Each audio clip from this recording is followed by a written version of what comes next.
Are you looking for peace of mind at your doorstep? Look no further. With the Blink Video Doorbell, your home's entrance is always within your control. Check out the link in the video description to learn more and get your Blink Video Doorbell on Amazon. Your home is in your hands.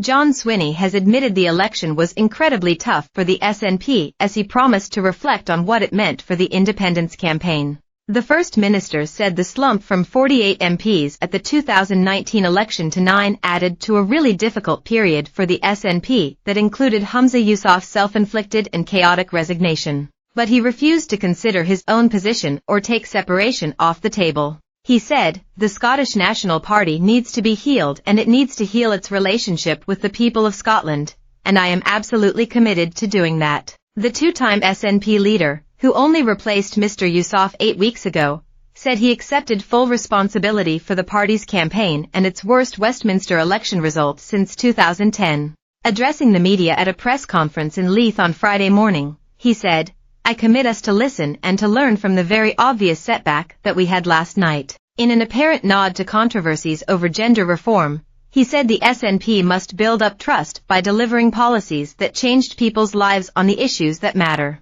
He also said the party must listen on independence. However, he made clear his plan was to recast the SNP's pitch to voters in a bid to make it more appealing, rather than to press pause on separation. "I have to accept that we failed to convince people of the urgency of independence in this election campaign," he said. "And therefore we need to take the time to consider and to reflect on how we deliver our commitment to independence, which remains absolute.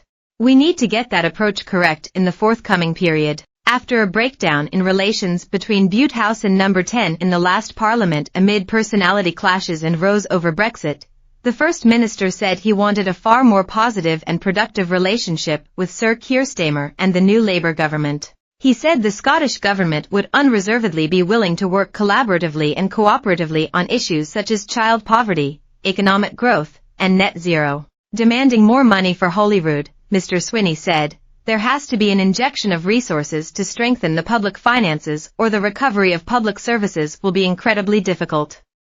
It is an issue for all the component parts of the United Kingdom." Asked if he was putting independence on the back burner, Mr. Swinney admitted his party had failed to get across the urgency of independence at this particular moment. But he went on, "I want us to take the time to think carefully about how we advance the arguments for independence.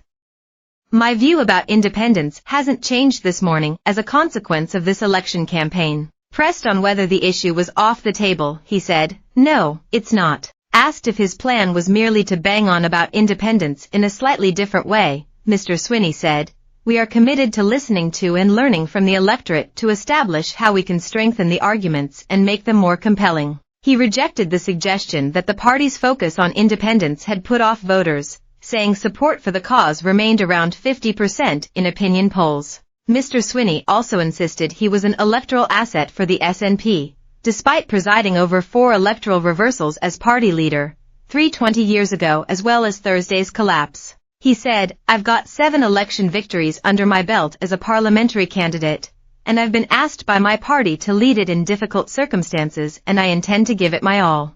Earlier, at his local election count in Perth, Mr. Swinney said it had been obvious to the public that the SNP had been in a difficult place for some time. He said, "I think the SNP has been focusing internally and not looking externally. And all my long time in politics tells you that when you focus internally and not externally, you pay a price, and we've just paid it. So we've got to learn the lesson that we've got to face outwards, engage with the public, and learn the lessons." He refused to blame Nicola Sturgeon for the party's woes, despite the ongoing police probe into SNP fundraising when she was leader, and a host of failed and undelivered policies. Click here to visit the Scotland homepage for the latest news and sport.